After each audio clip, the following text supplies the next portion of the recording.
दीपा, आज थोडस लवकर जायचंय राव. उपवासाचं मला तू पटकन काय देऊ शकते ते दे तू. आधी सांगायचं ना. बरं ठीक आहे, 5च मिनिटात देते काहीतरी. नवऱ्याला 5 मिनिटात द्यायचं म्हणाले मी, पण खरं तर त्याची तयारी आदल्या रात्रीच करायची असते. काय बनवायचं बघूया. आज नवरात्रीचा 3रा दिवस, देवी चंद्रघंटेचा, आणि तिला आपण नैवेद्य देणार आहोत स्मूदी. हे स्मूदीसाठी ड्रायफ्रुट्स मी रात्रीच भिजवले होते. स्मूदीला 2च वस्तू लागतात, सगळ्या प्रकारचे ड्रायफ्रुट्स आणि दूध.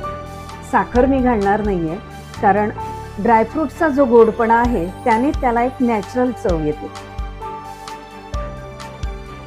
ही पेस्ट केली बघा, मस्त पेस्ट झालेली आहे, आणि आपण त्याला आता सर्व करूया. ड्रायफ्रूटची पेस्ट घातली आहे आणि त्यात आता पूर्ण ग्लास भरून दूध घालणार आहोत, आणि आपली ड्रायफ्रूट स्मूदी एकदम तयार. दुपारपर्यंत भूक लागण्याचा काहीच चान्स नाही. घ्या.